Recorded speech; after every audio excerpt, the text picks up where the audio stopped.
Yo, I'm back. It's Orange Bloods live. I'm still here. You're still here. I hope. I'm Jeff Ketchum. That is, I hope, Chad Hastings, resident lectioneer over at orangebloods.com. Yeah, he's going to get like a cap and gown before the week is over. Guys, we're going to have a good time today. I've not been here on Orange Bloods Live this week. I've been handling some stuff away from YouTube and away from the website. It's good to be back. Hit that thumbs up button, subscribe to the channel.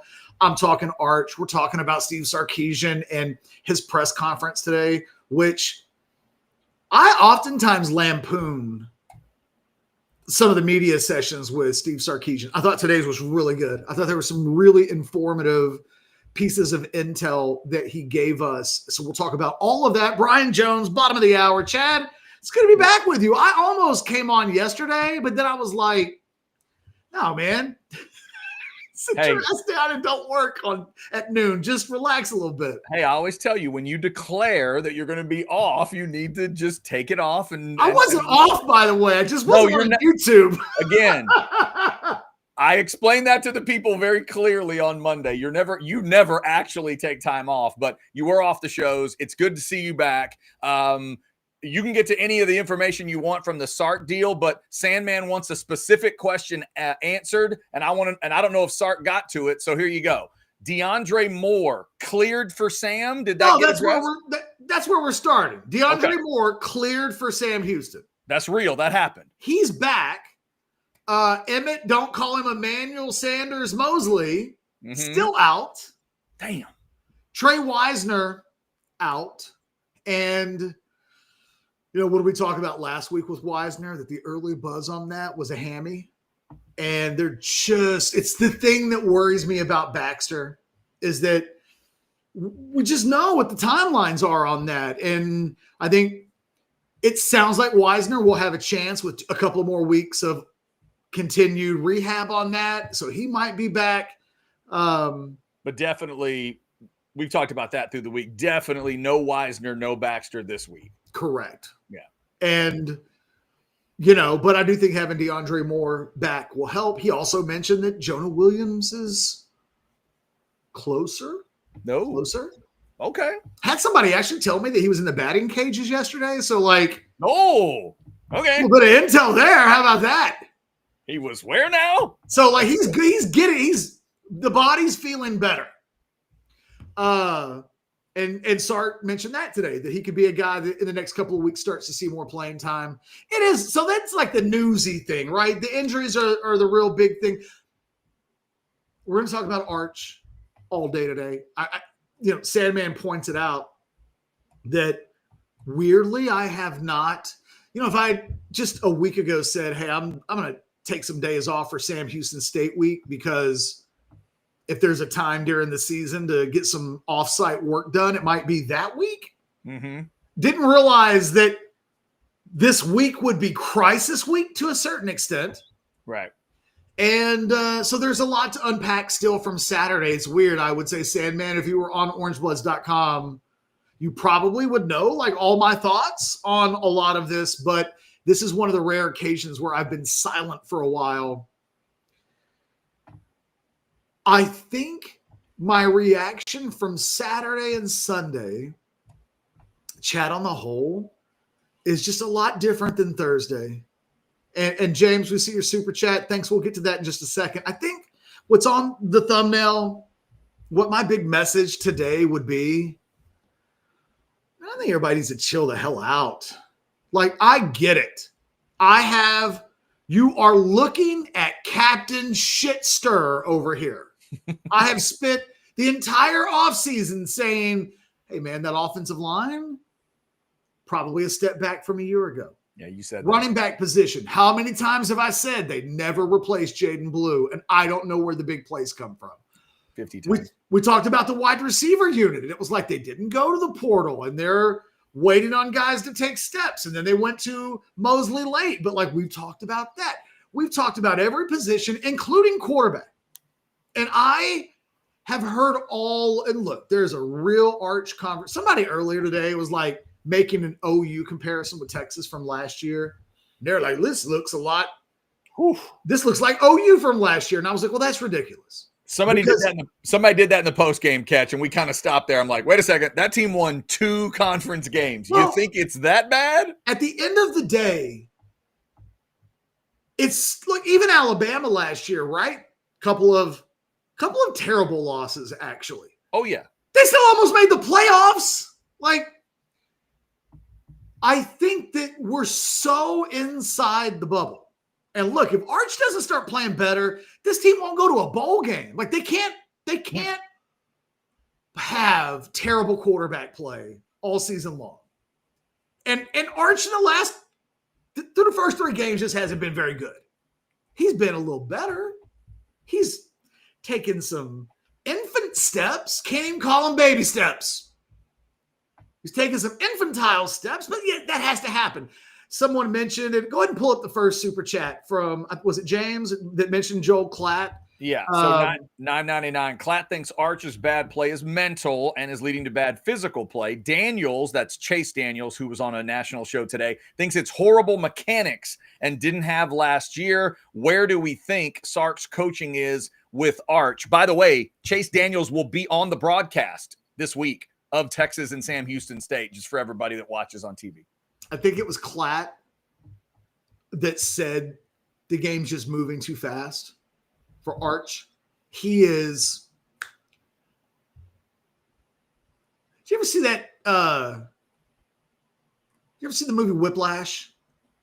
Whiplash. The movie about the drummer? The drum with J.K. Simmons and what's his name? And Miles Teller. Yes, I have seen Whiplash. Give me credit. In the movie, Miles Teller gets set up for the okie doke. Mm-hmm. Goes out for the concert. It's his big show. It's a chance to catch eyes. And he literally doesn't have the right music. And try as he might, couldn't get in with the rest. You could hear it. You could see it visibly. Yeah. You could see the music not working. To me, that's Arch right now. And the reason I brought up the OU 2024 point is the wild difference between 2024 OU and Texas right now is that from a roster composition standpoint, Texas is just on a completely different level from top to bottom from a roster standpoint. However, if somebody wants to say Arch looks a lot like Jackson Arnold looked last year, that's not unfair. And what has to happen moving forward is that he has to play better. And the game either slows down, at which point his accuracy improves, his mechanics improve, the overall makeup of the offense just organically becomes better when the quarterback is in. Usually the quarterback is the rhythm. And it's up to everybody else to get into rhythm with the quarterback. This does not happen all the time, but I really believe we're looking at a quarterback that's out of rhythm in games. And this is a real interesting point. Travis Gailey from Orange Bloods, you might have remembered tomorrow, by the way, we're having an unwrapping party at Texas Card House Social to celebrate YouTube sending us our 100,000 play award. So we're going to be at Texas Card House tomorrow doing the show at noon. Yeah, pop the confetti. Come on out and join us. Celebrate with us. But Travis, if you remember, when we first started doing Orange Was Live, I bring it up because he was doing the morning show, like 6:30 in the morning. He put in some hours back in the day. He asked Sark today a really specific question about Arch that had not yet been asked that seems rather obvious, but to ask it bluntly and to hear Sark address it bluntly, I thought was really interesting. The question was, Sark, in games, are you seeing the same Arch that you see in practice? Now, that seems like an obvious, right? Because if the Arch that we were seeing in games was what they were seeing in practice, what the hell's going on, right? But Sark admitted, no, we're not. And that's what we've got to get to. And I think that is easier to fix than this guy's not good. They've seen this guy privately for a couple of years now and thought he's a star in the making. what they've seen on the field in games is not matching what they think they've seen elsewhere. That is not the same thing as, well, I'll give you an example. Quinn Ewers in 2022 was turning the ball over a lot in practice. And, I think there was some real fear from his own camp that he was going to lose that job to Hudson Card. In fact, I can tell you with 100% certainty, without going too deep into that story, I know there was. And it matched on the play. It was like, oh, he's a little. What we're seeing from Arch is not what they see in practice. So one of these two things is the truth. It is possible that practice Arch is the imitation and that game Arch is the reality and that Texas is fucked. However, I actually think it's more likely that, like all young quarterbacks, he's just kind of growing up a little bit.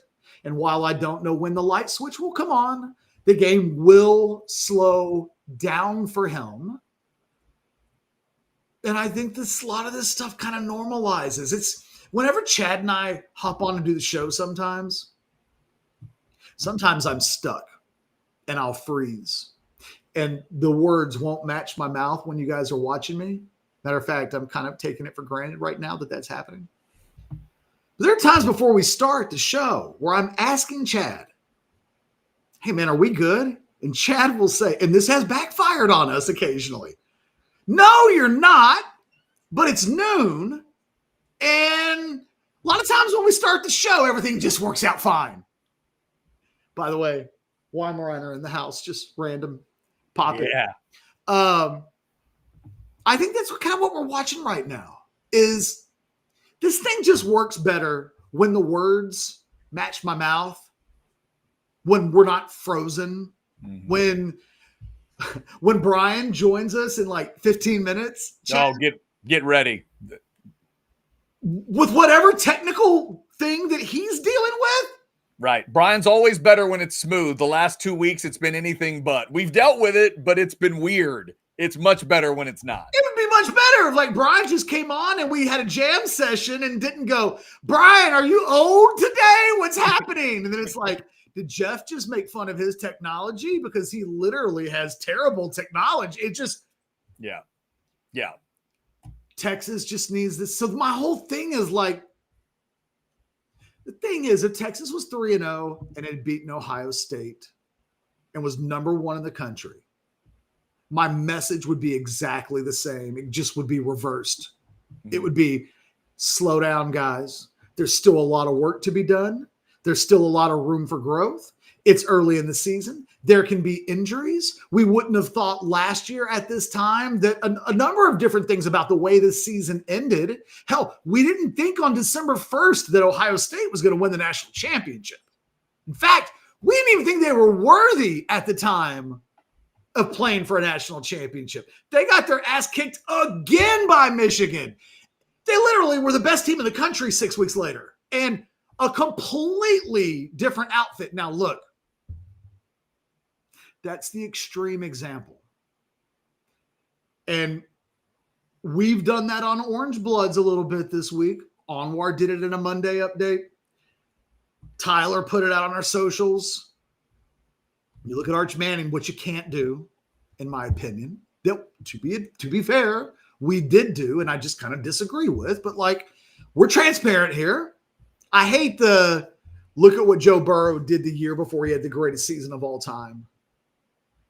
But there are usually the best examples work. I can pick any quarterback ever that's played, and I can show you an Arch Manning last 3 weeks moment in their careers. Aaron Rodgers, Tom Brady, Peyton Manning, Eli Manning. Pick one. Troy Aikman. Name one. We can go through all of them. What Texas fans were doing with Arch that was so misguided. And we did it with Quinn too. And I felt like a goddamn alien when Quinn was a first-year starter and kept telling people after they thought, oh, the light switches come on, it's clear sailing from here. And it's like, that's not how it works with quarterbacks. It's not. It didn't even work that way with Trevor Lawrence. Trevor Lawrence had moments as he got older where he didn't look as good as he did when he was a freshman. You know, it was like, is Trevor Lawrence getting better? It's like, well, he's a generational talent. It's like, well, is he though? Is he? He's really, really good. But we do this thing where we just assume that one guy is an exception and that the rules won't apply to him. And I am the only person that I think has been covering Texas this year that said both, I think Arch is going to have a great season. I said I thought he would be a Heisman finalist. I still don't think that is completely off the shelf. I mean, 3 weeks into the 1998 season, Ricky Williams wasn't going to be in the Heisman race. So, I mean, things happen. I don't think it's going to happen, but I don't think it's impossible. I said, while I thought that would be the case, I thought there would be moments this season where he had a couple of clunkers, I even said maybe even a couple of Chris Sims versus Kansas moments. I literally was so specific that I said the game, the situation, and the disaster that, you know what, there'll probably be a moment at some point this year. And you know when I said this? Like 3 weeks ago, before the Ohio State game, hey, there will be some times this season when Arch throws a couple of picks in a game. And the question will be, A, how does he respond from that? And then B, in the games when they happen, when does it happen? Because if it happens against Kansas and they go up 10-0, 14-0, you just beat them 54-14. If it's Georgia, you might lose 33-7. If it's Vanderbilt at home, I don't know. Like, where these moments happen in the schedule is critically important. And I just think at every position, we're going to see this team evolve and get stronger. Now, will they be best in the country strong? I don't know, man. There's a long way to go before they're that. And there's a long way for Arch to go. But this doom and gloom shit, Chad, is for the birds. Like, everybody's settled down. It's still the third best roster in college football. And like, this thing will level out. I promise. All right. Before we get to some super chats, Cotton does have the secret sauce. Yes, Cotton, that is how the show works best. No doubt about it. All right. Ketch, you have a choice when it comes to AV consultations. 30 seconds with Tom or a minute with Tom and Camilla makes fun of football. Oh, well, I mean, don't even just push the button, you know. He is a Camilla fan. So. I love Camilla. All right, here we go. Field goal, end zone, interception. What's up, kid? Just trying to write a new commercial for audiovisual consultations. You know, football season is about to start. Okay, so what have you got so far? Roses are red, violets are blue, football is awesome, our installations are too. Yeah, I don't think you're getting what I want. Okay, how about my football lies over the ocean? Boy. Yeah, I guess I just don't really understand this sport. Like, think about hockey, a sport played by real men. Fights, no TV timeouts, and no flopping. Yeah, that's why Audiovisual installs systems so that every customer feels like they're right there on the field. People's love for football might be hard to understand, but AVC can tackle any residential or home improvement to get you ready for the big game. Now you're getting it. Ready for the halftime show? What? Hug your kids, laugh with strangers, and make love to whoever the hell you want. Just call us at 255-8678. That's 512-255-8678. Told you. I have thoughts. I will share them later. That is fair. All right, let's grab these two super chats here. Brian Jones coming up in about 10 minutes or so. $4.99 from Oscar. Should Klubnik, Sellers, Nussmeyers, and many other quarterbacks struggling provide us with some hope for Arch? Now, why did you capitalize the other three names and you didn't capitalize Arch? Come on, Oscar. Sorry, just detail. I mean, again, Oscar, pick anybody, man. Look, the best two quarterbacks in the history of Texas football, going at the like midway and through their third and fourth seasons, right? In 2004, Vince was in the middle of his third season, like Arch. And it was going so bad, they got shut out against Oklahoma. And it took him basically deciding, I got to go into Greg Davis's office and tell Greg Davis to just let me cook. And then it took Greg Davis going, fuck it, you're right. I'm going to let you cook. And then they cooked. Right. But at that point, in his third season, there were still people who were like, move his ass to wide receiver. Colt McCoy. You know, everybody forgets the arc of Colt McCoy's career.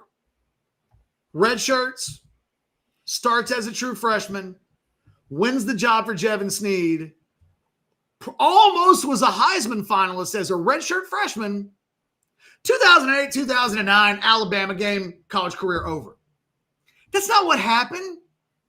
In 2007, his third season as a quarterback at Texas, that dude turned the ball over like 432 times. I believe the official number, Chad, was 18 interceptions. There were a lot, yeah. Not 18 in 16 games. 18 in a non-conference championship season, and we got to 10 because we won the bowl game. And oh, by the way, that was the Chris Jesse Arizona State Holiday Bowl season. Just throwing that out there. I was on the sideline for that game. Do you know that? I was watching it on TV. I know that guy. Hey, I was a very specific but very nobody cares part of that game. I was the parabolic mic guy. Were you really? For the radio broadcast, because I'd been fired. That's when I got fired in radio. But they let me keep doing things here and there. And Craig Way was nice enough to let me do the parabolic mic and make that trip out to Arizona. I never knew that story. Yeah. But anyway, like the point is, when Colt went into season number 4 in 2008, there were real questions about whether or not Texas needed him to be the quarterback. He had 2 seasons of eligibility left.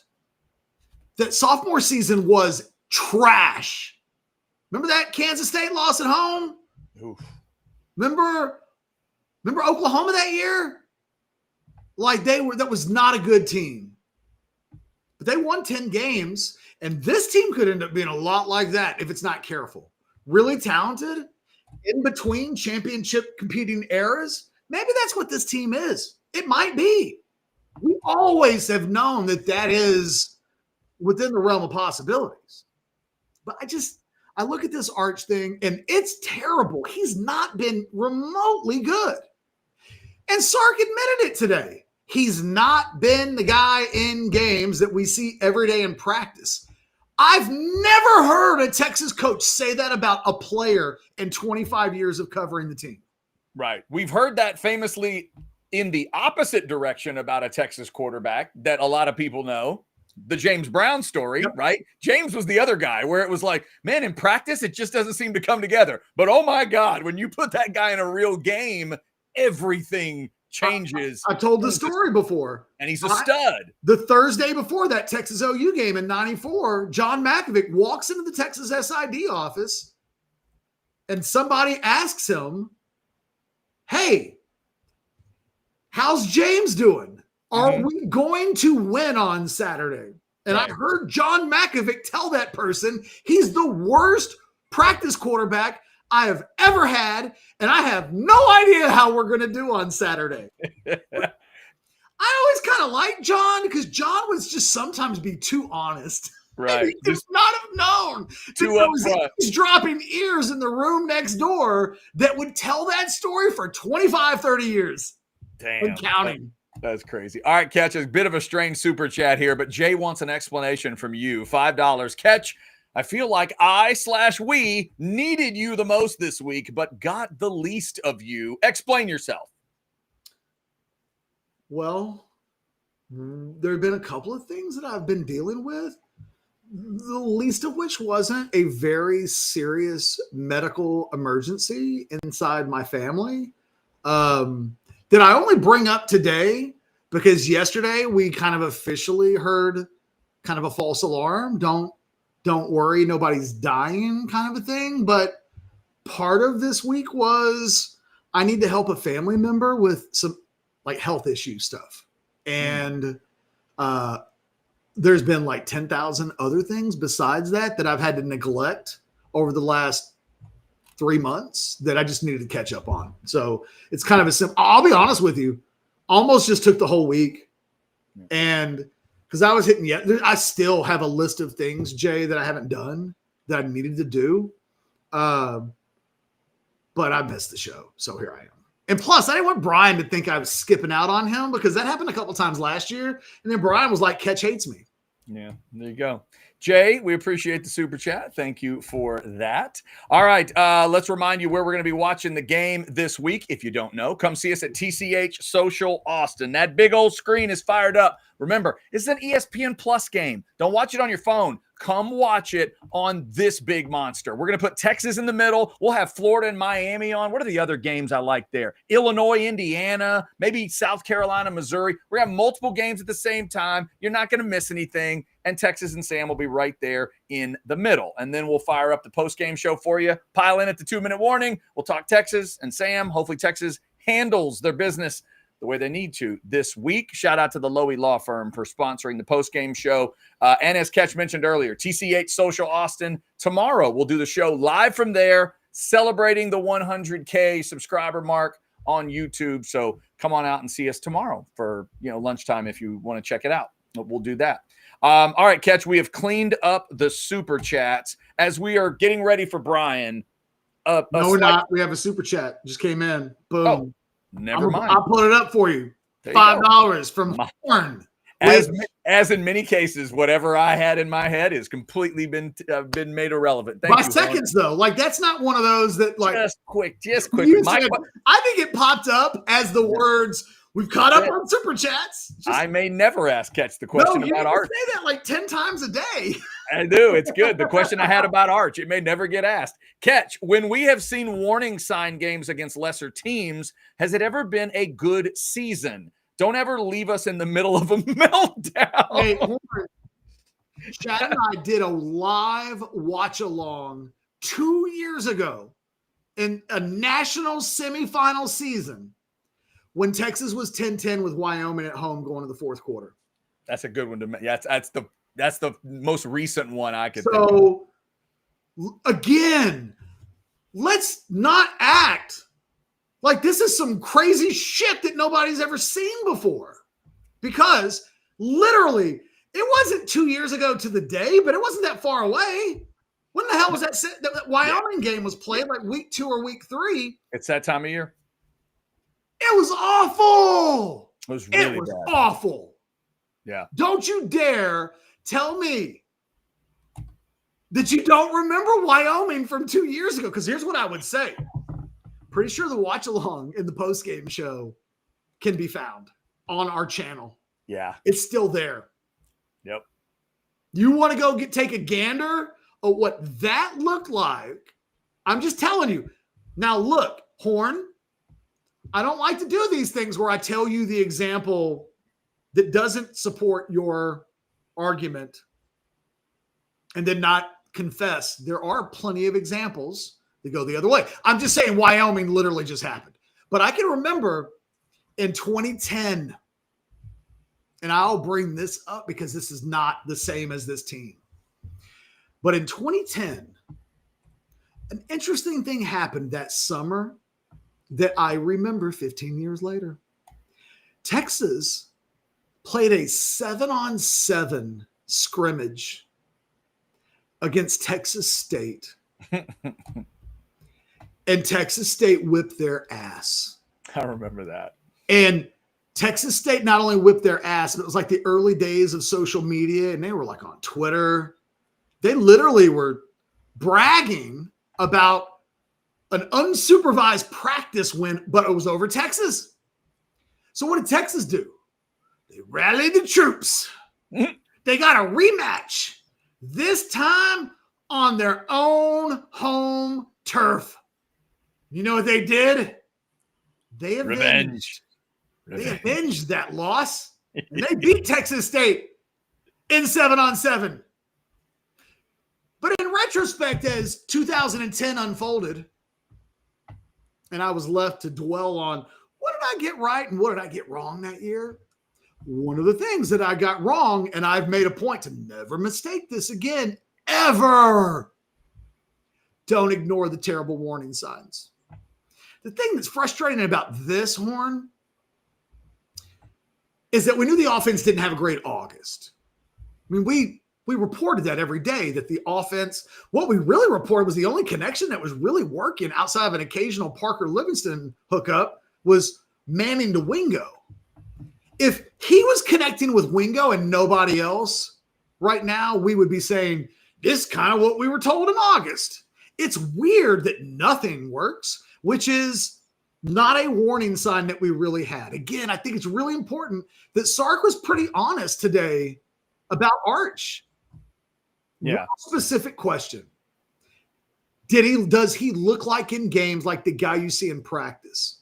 I need to stress this again. Matter of fact, when Brian comes on, it's the first question I want to ask him. Brian, have you ever heard a coach say out loud to the media that a player that he's counting on in the next week is not practicing like he plays in games? Because that's usually how guys get benched. And I've never heard a Texas coach say that. Maybe if somebody can correct, if I'm wrong, correct me. Maybe I'm just forgetting an obvious oversight, but that is like a blinking red sign. But I think it's really important that Sark makes that confession, which tells you he does not feel like that's not something they're going to be able to get beyond. If it were true and he was really worried that this Arch thing wasn't going to work its way out, he would not have said that today. Because to say it today means you're going to be asked about it again in the future. And if Sark in a month from now has a bad game, somebody will frame it as, did Arch look like that this week in practice? Did you know in advance? Because what that question asks is, did you know and not tell us? Did you take Arch to SEC Media Day? Did you hype up Arch in the offseason? Did you go out of your way to say that, like, you think that this thing's going to be better than last year despite all of the personnel losses because you believed in Arch that much, only to lie to us and you saw stuff in the spring and in the summer and then in the fall camp that you lied to us about? I don't think that's happened. Right. He's seen a lot of badass in practice that has, and I'm assuming that happens a lot. But to your point, the specific thing is, does a coach say that? Well, because it's still ongoing. He hasn't snapped out of it yet. Right, because I can see that. Like if you got a kicker that always hits the kicks in practice but misses some big kicks in a game, we could all understand that would happen. But the coach might not talk you through that if you asked him the direct question. Seriously, think about the implication. Remember when who was the guy for the Jets seeing ghosts? Sam Darnold? Think so. You're talking about Darnold? I think that's a Darnold story, right? I think that the Jets go. We all know the story now, probably more infamously than we'll remember the name in 10 years, but we'll always remember he's seeing ghosts. Mm-hmm. The implication of that, if it's ongoing, is so damning. Because if it were anybody else, if you are saying about your starting running back or a starting wide receiver or a starting left tackle or anybody, hey, man, you're not playing on Saturday like you do in games and it's repetitive, you sit that joker down. Yeah. So, all right, Ketch, let's get into it right now. It appears that it may be a normal setup. Cross your fingers. Brian Jones, CBS Sports. Brian, how are you? Oh, shh. Let him talk, Chad. I do not know that we have audio confirmation yet. Hullabaloo, connect, baby! Yes. You know what? Hang on. Hold on. That deserves Confetti. That deserves a little There confetti. it is. Let's That give him some confetti confetti. popping up on the screen for you, Brian. Hullabaloo, connect to the 12th man in stripes Saturday night in South Bend. How the hell do you hog tie a defensive lineman, tackle a defensive lineman with two refs right there behind the quarterback and they miss it? I'm just saying, Chad. I'm just saying. You just showed up today mad at good football? You're mad at good, tough football? Is That's that what what it you're sounds saying? like to me, Chad. A man couldn't get to a quarterback. A man wearing a gold helmet underneath Jesus painted on a building couldn't get to a quarterback, and you're going to gripe to me about Chad, officials. those Okay. poor fighting Irish, they don't ever get calls. It's Never happened. difficult to get to a quarterback when they got you rope tied and branded. Hey, you know what, Brian? All I know is they've been telling me as an Aggie fan for years that what goes around comes around. I was glad to see one. That's all I'm going to say. I was glad to see one finally. Hell of a play, hell of a throw by Marcel Reed and the tight end. Great catch. So tip your hat to him. How about my horns, baby? Yes. Tip your hat, baby. Hey, all I know is when I saw that replay, after he was like, "You guys cheated." Y'all both know this world. So when I saw that replay, I thought of two professional wrestlers. I was like, oh, that looked like Bret Hart or Chris Jericho trying to put somebody in a hole. That was impressive. That was Terry Funk and Doug Funk Jr. in the figure 4 leg lock. Yes, it was. Oh my God. All right, so BJ, look, Brian, we got to start here. Come on. I thought there was a really interesting moment with Sarkisian in the media today. A reporter asks Sark, is the arch that you've seen in the games, even through last Saturday, the same arch that you're seeing in practice? Okay, great Sark question. confessed that Arch currently is not the guy that he sees in practice. Okay. What I told Chad is I can't ever remember, and I actually think this is a positive because it makes me think that Sark thinks this Arch thing's going to work its way out. Because Sark said, "Yeah, man, I've never heard a coach, pro or major college, say my starting quarterback can't get in rhythm. He's the problem. He's not in sync with everybody else. We're not seeing that guy that we see on Wednesday, on Saturday." I can't ever remember that being said, and I'm actually taking it as a positive. I am too, and I've been saying since that first week, Ohio State, this is a mental block. Coach Fuller used to say back in the day, boy, you're in a blue funk. This kid is in a funk, and it's of his own volition, sort of, because I didn't expect all the expectations that were heaped upon him. I didn't expect that to seep into his psyche. And I said this after week one. He just proved to me that he's human. And you would think with his pedigree, his father, his uncles, his grandfather, they all were probably in his ear preseason and said, dude, don't buy in all this hype. Don't heap that upon your shoulders. You got enough pressure just now being the starter at the University of Texas. All that outside noise, rat poison, as Coach Saban would call it, doesn't matter. Don't allow that to influence how you go about getting ready for this season, how you perform. And clearly it has, because you can tell he's pressing for the 100th time, and we're only 4 weeks into the season. If you can't execute the rudiments of the game, the little simple task, that lets me know he's got the yips, such as a golfer. And he just needs to, I tell myself I love golf. I tell myself all the time, slow your ass down as far as my swing. And I can say it going back, and I have all these little tips friends have given me, like tick tock, like a grandfather clock. And I'll go back perfectly. But for some reason, I'm swinging on fast coming through, even though I've told myself 100 times, slow down. Now, I will say, last time I played over at Falcon Head, dude, I hit more fairways I had probably hit in my life. It was beautiful because I slowed down. Now, I still screwed up the approach shot, but still, I was hitting the middle of the fairway. So I was like, whoa, please don't wake me. So that sounds like Arch on Saturday against Sam Houston. Yeah, somebody please don't wake him. But it can get into our head, man. What was promising to me, Ketch and Chad, was seeing his interview, I guess it was earlier in the week, where he was smiling about it. And he said, hey, I got to play better. I know it. And it's in there. he didn't say that verbatim, but to see him smiling and understanding that leads me to believe even more so. It's all mental, and he's just ahead of himself. I do it on the set. I do it with you guys. Shit, I got a thought, and I want to get it out so quickly. I gargle the King's English. It happens all the freaking time.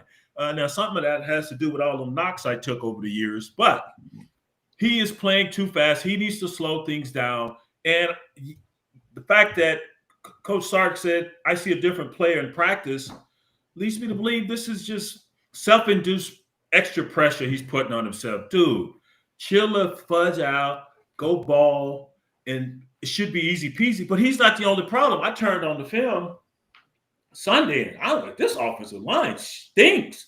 I mean, 73, playing too high, no punch, combo blocks. They're not getting to the second level. Who's the left tackle? I can't recall his number. Gooseby. Who's that? Trevor Gooseby.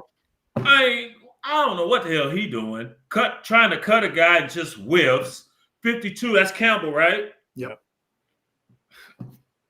Anyway, these guys, I don't see any fight, any nastiness. It's as if they're thinking too much up front because you got a new group. And yes, it takes time for them to congeal and become a cohesive unit. But individually, you can still have a punch and be nasty and be forceful. I'm not seeing that. You got receivers, two in the same vicinity, about to knock each other out, similar to Worthy and Kelsey in the first game of the season for the Chiefs. Drops again. But yeah, Arch, I mean, he no touch on his throws, on those layered throws. He missed 2 or 3 touchdowns. And then the one that was really the interception, in do's or don'ts of quarterbacks, you learn this day one, don't ever throw back in the middle of the field, homie. What are you doing? And in the red zone too? Come on, man. That's sacred ground, dog. You guys just chill out and throw it out of bounds and live to fight another day. So it's simple stuff that can be corrected. That's the great thing. Now, we just need to go correct it, right? Like right now. So, Brian, I have a question, and then I'm going to shut up and let Chad ask you all. Come on, Grossberger, give it to me. Yes, on top of I can't remember that song, but we're gonna Google it, dude. We ain't got to hurt our brains no more. We're gonna Google the hell out of that. Come here. Keep talking. I'm listening. I feel like you brought up the yips, and it feels like we could go through almost every sport, golf, baseball. We see hitters go through this all the time. They go to the cages, they're looking at their swings. Basketball players. Yep. Right. It's like, oh, what my elbow. I had to fix my elbow. And like Reggie Miller. What happened, Reggie? Oh, I just had to work out some mechanics. We see this happen, but we don't really see it in football. And I'm just curious, did you ever at any point in your career, once you established yourself, have a couple of days, a week? God, it feels like you'd get cut if it went longer than that, where it felt like you weren't at the speed that everybody else was at. That happened to me, but it happened because of an injury. And we're conditioned not to say anything about injuries. And I had one of my worst training camps. I was coming off an ACL. This is when I was with the Saints, my last season with them. Coming off an ACL the season prior. And I tweaked my back in all-season workouts, and I'm fighting this. It was actually in May, the end of May, right before we came back for some off-season workouts. And I wasn't the same, but I couldn't disclose that.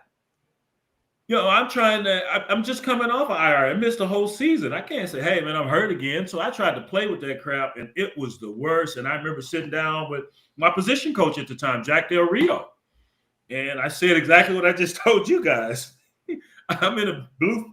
I just said, man, I'm in a blue funk. That's all I could. That's the only way I could. You quoted. You went, wow. And he said, well, you better get out of it quick. So you went with you're in a blue funk, even though you knew you were coming off of this injury, and that was what was going on. You can't, man. Because you couldn't different say time, different day. You just can't go back and say, hey, man, this is bothering me or that's bothering me. In hindsight, I probably should have divulged that information, but we were just a different breed, man. You had to suck up and take it. You know, same thing with concussions. You got dinged. You're seeing stars. Shake it off. stay out there, man. That's just how it was. So yeah, to answer your question, Ketch, played horribly, and I remember Ditka just going off on a. We scrimmaged the Cowboys, then we went to Denver. No mofos ran the same little bootleg play, and they were successful on the same bootleg play. Not that he's holding a grudge, Chad. Because Not that he remembers. He doesn't remember. Oh yeah, you remember the bad ones. You remember the bad ones more than the good ones. And man, Brian probably can't remember what's going to come on TV tonight that he wants to watch, but he remembers that damn sweep that the Broncos kept running. And Ditka was upset like crazy, man. Oh, and it was bad. I was just in pain, but I was trying. And so, yes, to answer your question, that has occurred. But other than that, no, I have never playing ball.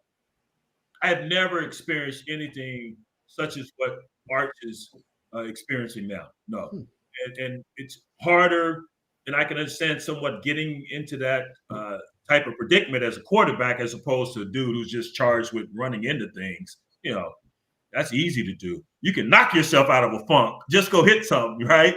It's a little different playing quarterback. So that was the only instance where, yeah, I was in a rut, man, but I was trying to fight through it, even though I was at about 70% dealing with the back issue. So this is an aside to it, because that particular training camp, we had a big scandal.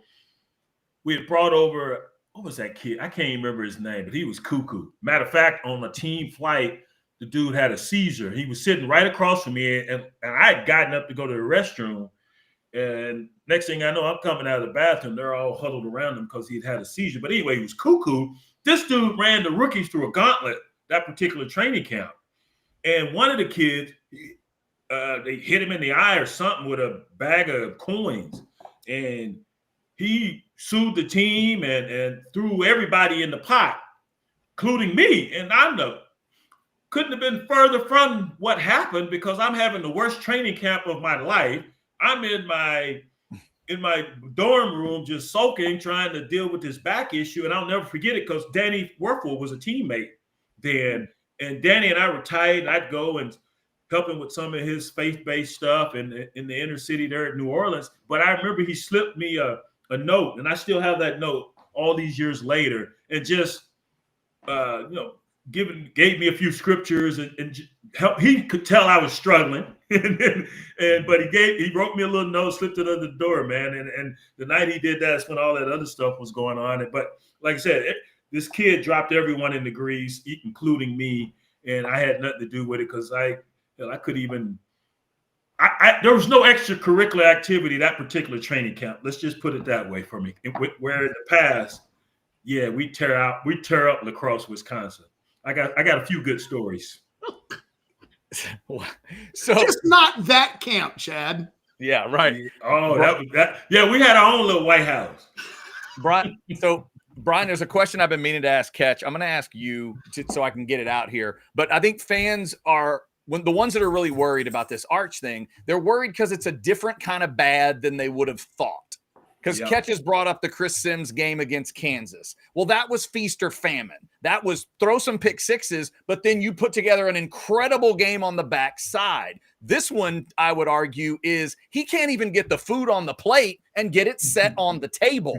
So my question to you is one better or worse for you? Are they kind of equal and everybody just needs to chill and go quarterback problems or quarterback problems? Like, how do you reconcile those two things with those two guys? Man, I remember that Chris Sims game in the Big 12 championship. Oh my goodness, Colorado. Wow. That was a bad and that guy still ends up being an NFL playoff starter. That guy.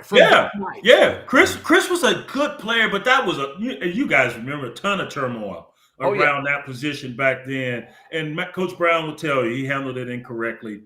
Hindsight's 2020. I think this is a better situation. Chris has a ton of games under his belt at that time, did he? Yeah. That's true. Year 3. That was year 3, like for Arch. Yeah. So he was well baked here. And I'm guilty of this. I gave too much credence to Arch having started 2 games last year, and also the significant integral part he played in other games. And I thought that would help carry him and get him acclimated more quickly. So I was wrong in that regard. So there are more green shoots with this situation than there were with the Chris Sim situation you just relayed. So I still have more faith that Archie's going to turn this thing around. Going back to his press conference, man, if you can smile through all this, you're in a good place. And I'm sure he was not smiling after those first 2 weeks, but now, and he's probably been able to wrap his arms around this. I was happy to see what Charlie Ward said, and I think he reached out to Arch as well, and how he was booed the first year he was a starter, and then everybody knows what transpired after. He ends up winning a Heisman Trophy. So you go through these moments, man, and this is great. He's going to fight through it, and it's going to make him a better person. It's definitely going to make him a better football player, having gone through this. And luckily for Texas, you've had these 3 essentially preseason games to work all this stuff out. And luckily for Texas and Arch, you got a defense that is balling out. Now, there's some issues you can pinpoint on the film with them as well, especially on the goal line. Man, they got to get more stout down there. But he's lucky he's got a great defense that can keep the team afloat while he tries to figure things out. And the backs, those backups, they ran the ball well. Do we have an update on what's going on with Baxter? He's looked timid and tentative running the ball, truth being told. And so those other guys, 6, who's that, Clark? Yep. 6 is Clark, 9 is Gibson. And Gibson, they ran hard. They look good. And so hopefully Wisner comes back maybe this week, or definitely by Florida week. So good thing. There are some good things happening on the offensive side of the ball, but man, this does not look like the same offense we've witnessed since Sark jumped on campus. Yeah, Brian Sark did clarify today: no Wisner, no Baxter this week, and DeAndre Moore has been cleared. Yeah, he's clear. Okay. He is clear to play. Yeah, Cool. Ketch, you got one more for Brian? No, I'm good. I'm looking at the clock. Good. Hey. I go for another hour. Oh, here it is. Down in the valley so low.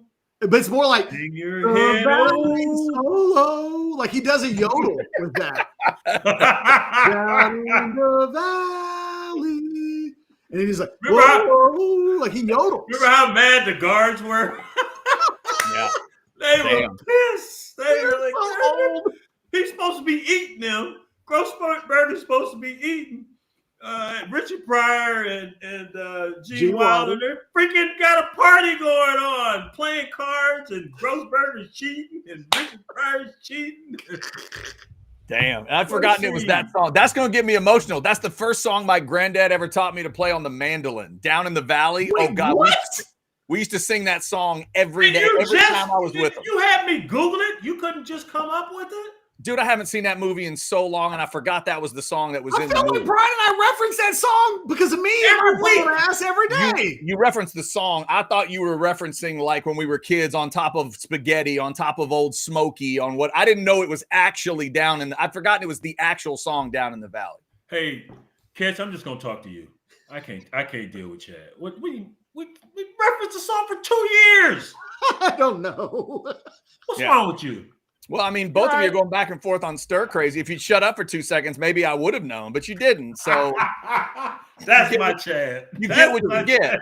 Real quick, Brian, good and bad news for the 2:30 CBS game. The good news is it's Michigan at Nebraska. The bad news is this is not 1997. What do you think we're going to see? A resurgent Nebraska. Raiola is playing much better at quarterback. A lot of confidence with him. I like this Michigan defense going up against that offense. I don't think they can move them, although this D-line for Michigan is not as good as what they had last year. A lot of those guys are now at the next level. I'm not so sure they have the necessary receivers to apply pressure to a not-so-good Wolverine secondary.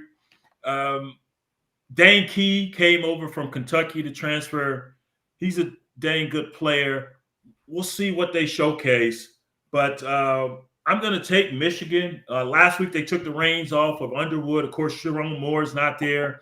Biff Poggi, the interim coach, I'm glad he had some sleeves while he was on the sideline.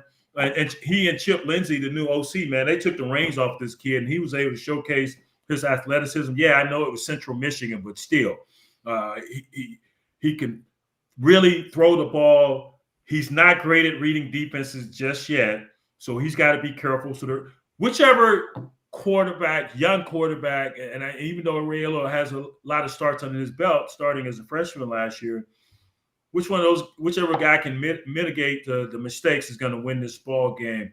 Michigan, this Justice Haynes that came over from Bama, the transfer, he's been putting on a show, man. And I noticed watching their tape, they got some more receivers. I was saying after that Oklahoma game, this McCulley guy wearing number 1, how the hell you get Anthony Carter's number?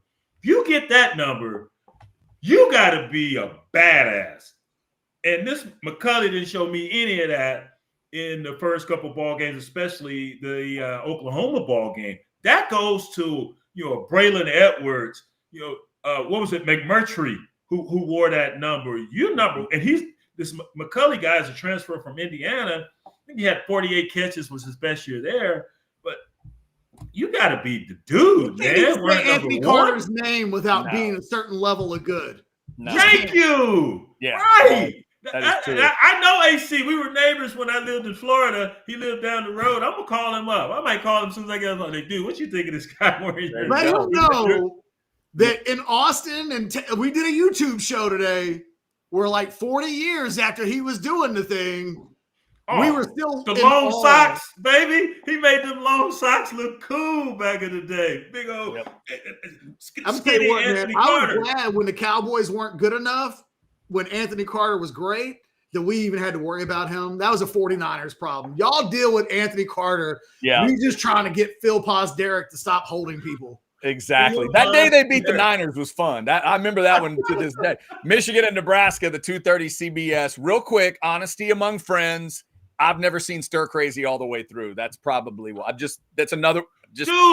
Honesty among friends. At the beginning where I've never seen it all the way through. Mistakenly puts his I apologize for taking any anger out on you, Brian. I've seen little bits. I've never seen the whole movie. That scene where the one servant, she puts his marijuana in the salad and got everybody high. The priest and the priest. Old girl was feeling on the priest's leg and and the priest, I've never felt this way before. It's a great scene. What did he say? He said something about this weed put people to sleep or something. There was a revolution and such, and you didn't know about it because it put everybody to sleep. That's how good this weed was. It's a great flick. But going back to Michigan, dude, some other wide receivers really availed themselves last week. Number 4, Samarji Morgan, number 0, they put him back in the slot. He was the number 1 guy last year and no separation. So I think they got a few more players. Klein, number 17, comes back at tight end. He was out the Michigan game. He's pretty good. So if Underwood can mitigate the mistakes, I like Michigan. Then we've got Washington and Washington State, the nightcap. We got a doubleheader, Chad. Mm-hmm. And, dude, North Texas put it on Washington State. I just watched that film this morning, and 59-10. Oh, whipped up on him. Way to go, Eric Morris. Mean Green, baby. There you go. Double header for CBS. Yeah, Apple Cup on CBS as well. Brian, always good to see you, sir. Glad it was technically good this week. You're always good. This week, you were even good and pretty. We'll talk to you next week. Good and pretty. Hey, hook 'em, damn it. A little hook 'em, damn it, from Brian. All right, we're in danger of breaking rule number 1. Let's see how close we can get. Thank you for jumping in. Quick Specs. Shout out to Specs for sponsoring the Specs chat. And if you want to go get your drinks, you go to Specs. If you want to go out and get some drinks, you can go to the Deep Eddy Vodka Tasting Room. Wednesdays through Sundays, they are open. There's your QR code to get it scanned. Thanks for liking, subscribing, and getting your notifications. We'll be back tomorrow, live from TC8 Social Austin, celebrating the 100K mark. Thank you guys for the support.